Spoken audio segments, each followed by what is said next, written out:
I want to quickly establish some things before we go to communication in marriage. So the first thing I want to establish is that to fall in love, like you always say, I fell in love with my husband, I fell in love with this person, I fell in love with that person. Okay, so to fall in love is actually effortless. But to remain in love requires effort. Effort is needed to make marriage work. Let's have that at the back of our mind first. So we should understand that it is not only to fall in love, it is also to remain in love. So effort is needed. Marriage is hard work, truthfully. Marriage is that it requires a lot of effort. The goal is not getting married. The goal is actually remaining married. It is not enough to get married. It is more to remain married. So everything you want to eat in your marriage, let me call marriage a food now. So everything you want to eat in your marriage, you must start to plant it now. You must start to cook it. You cannot eat what you did not cook. So you must start to cook it now. Praise God. Now we are going to be looking at communication in marriage. We all know what communication is. Talking, exchanging information, discussing. That is what communication is. And it's a vital tool for any effective and successful relationship, even aside from marriage. Communication is important in friendship, is important in the office, is important everywhere. But in marriage, it's a step higher. Because just like blood is to the body, the same way communication is to the home. Praise God. The relationship should be based on communication and not assumption. You know, many times we assume, we say, okay, my husband should know or my spouse should know. It is not supposed to be should know many times. Sometimes, but many times it's all about communication. What if the person does not know? Okay, let me cite an example. For example, in my home, I was using my home as an example. That's the training ground.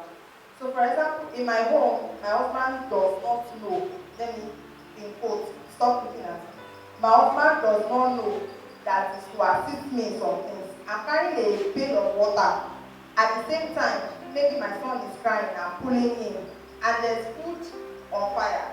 So on top, you know, we women, we know how to multitask. So on top of my head, I'm already calculating how I will drop the boy, pull down the water, run to the kitchen to check what I'm cooking, and he's there pressing his phone. So in my own mind, I'm like, I don't understand. It's like this man does not know I need him. But in his own mind, he does not see me needing help because I did not ask. Sometimes men can be that funny. They cannot truthfully, they cannot multitask like us. So we need to talk. I'm talking to women now. We might need to talk to help them because it can bring resentment. The moment we won't talk and say, I can't believe this man cannot see me. I'm carrying this, I'm carrying that, and yet it will not render help and all of that. And we start getting angry. And he's there looking at us like, you know, who I now? He doesn't understand that we are angry because we did it. But when you go a step further and say, please, can you help me with this boy? So I can go and check, or can you check what I'm cooking? That's if they can cook and not burn your food. So can you check what I'm cooking for me? It will go a long way to settle. Do you see how communication comes in there? You can now decide to say, okay, no, drop the water, let me carry it. In fact, go to the kitchen, leave the boy and the water. That is the kind of man I married. So I believe that many men, in fact, we had a program online sometime ago and they were sharing all of these things. And I discovered that many men are actually like that. They actually want to talk. Praise God. So communication is very important. We should not assume that the that assumption brings hatred, brings resentment, brings anger. And when anger starts to build up over and over, it starts affecting every other part of marriage. It starts affecting your sexual life, it starts affecting your emotions, it starts affecting a whole lot of things. Why? Because there's a communication that I pray that God will teach us himself in the name of Jesus. Now I wrote here, I said, let's say what you mean and be specific. Women especially, let's be specific. It's not that we say it halfway. You know, praise God. Women, we are just special breed. If you're a woman here, you shout hallelujah. We are just special breed that can come up with different kind of mood at any point in time. Nothing is wrong, though. We just don't want to talk. Nobody has offended you. Nobody has, but you just don't want to talk. And at that point, the man is talking to you and like, in your mind you're like, oh, and this man just, I don't want to talk. But he does not know and then he's talking. And then the day is like, what is the problem? Nothing. When a woman says nothing, there's something. In fact, there's everything. Something is wrong somewhere, and now it is there for the man to understand that I need to get to the root God problem. But at the end of the day, you find out that there's actually nothing. She just needs some little motion, petting and all of that. And that will be the end. So what I'm trying to say is, at that point in time, let's not leave these men angry. Some men are actually like that too. So let's not leave our spouse angry at that point. Whatever it is, let us say it and be specific, and then we can get over it. Communicate with your spouse. He or she is not a mind reader. Praise God. He or she is not a mind reader. But I said it in the morning. I think you should. Let's communicate. Let's not turn them to, who are these people that really mind to, is it psychologists or something? Let's not turn them to psychologists. Let's communicate what we mean. Now, another part of communication is listening. You know, when they teach us communication, I think in English also, they told us that there is feedback. There is sender, receiver, I don't know that chain anymore, but there's feedback.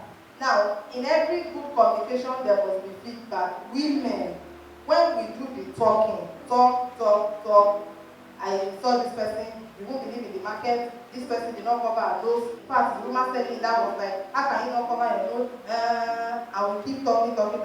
Let's give a room for listening. Because the men also want to listen. The same thing, some men can actually talk like the woman. So the same thing when they talk, give room for listening. It's part of communication. You shouldn't be the only one doing the talking. Let your spouse be able to express him or herself. Praise the Lord. Now, in listening, I said learn to listen and not do the talking always. Complimenting your spouse is another part of communication. Complimenting your spouse is another. In fact, sometimes you might not even need to say too much. All you need to say is well done. All you need to say is you look beautiful. All you need to say is something, some adjective that can make your spouse feel relaxed is part of communication. Praise the Lord. But before we can have effective communication in marriage, we must first understand our spouse. Okay, so before I go to understanding your spouse, let me quickly say keys to effective communication in marriage. I listed out of the many, I just listed 5 here. Keys to effective communication in marriage. Number 1, be intentional about spending time together. Be intentional about spending time together. So you can wonder, like, but we are staying in the same house. What time do we need to spend? But if you look at the husband and husband of this video, you realize that if you are not intentional and creating time for your spouse, you can miss out. You just suddenly become strangers or roommates. So occasionally take yourself out away from the children. It was the two of you first before the children. So occasionally take yourself out. In fact, lunch in a hotel. Go somewhere different from your house. Sometimes if there are some official duties that you can cut off, you can cut it off and spend time with your. Be intentional about spending time with your spouse, because the more time you spend, the more intimacy it brings. And if your spouse is spending more time with somebody else, it is risky because it grows intimacy. And we need to watch who we grow intimacy with. Praise God.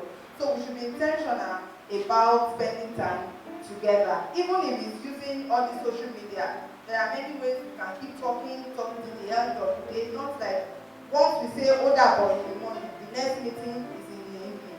And in that evening, once we say a play and you finish eating your food, the remaining discussion is on the bed and while you are doing work. If care is not taken, it can affect our marital life. Praise God. So let us be deliberate about spending time together. Number 2, I said be specific. Don't leave your partner to assume, and explain that one earlier. Be specific. Don't leave your partner to assume. Sorry, I'm looking for time. Okay. Be specific. Don't leave your partner to assume. Then I said number 3, avoid mind reading. Like I explained earlier. Avoid mind. Don't think your partner knows. Sometimes they don't know. So speak up. Number 4, express negative feeling constructively. To have an effective communication, you must learn to express. Someone like me, I don't know this before now. I don't even know how to express negative. When I'm angry, I say it the way it is. You don't even in the end, but how can you do this kind of thing? You should. I'm saying it directly the way it's coming from my mind. But fortunately, my husband is not like that. He cannot say it directly. Thank you. He cannot process hearing directly like that. To him, he's feeling like, you are nagging. Why are you complaining? Blah, blah, blah, blah. And I'm like, I'm trying to tell you what I'm angry about, and you're here telling me I'm angry and all of that before you know what's happening. But after a while, I got to realize that if I need to tell him how angry I am, I have to first calm down. Let me calm down and process it. How do I place it? Imagine a man just coming from office and then the next thing you're already, in fact, photo video call, you're already chatting on WhatsApp like, me, that is potential, all of that. You're already building, preparing his mind to come and, or preparing our mind to come and defend or argue and all of that. When we are angry, I think the best thing to do is actually to first calm down and process how we are going to. Truth of the matter is, if it's the other way around, if you are the one, see your mom, permit me to use the Yoruba word, they feel like that. If you are the one somebody does attack like that, how will you feel? It's the same way with our spouse. So when we are angry, let us learn to express our feelings constructively. And number 5, listen without being defensive. Listen without being defensive. Many times when we talk in the house, I find out that many people tend to be defensive. I don't like this you have done. The simplest thing ever to do is to say sorry. Even if you are still going to talk about it, or I don't want to say argue about it, even if you are still going to dialogue, let me put dialogue now. The first thing is to first say sorry. That sorry, you first acknowledge. But over time, I've discovered that before we even say, you have done this one, why won't I do it? Am I supposed to? Then you start being defensive. Being defensive does not help with effective communication. It only expands the issues. So as much as possible, let's try to listen without being defensive.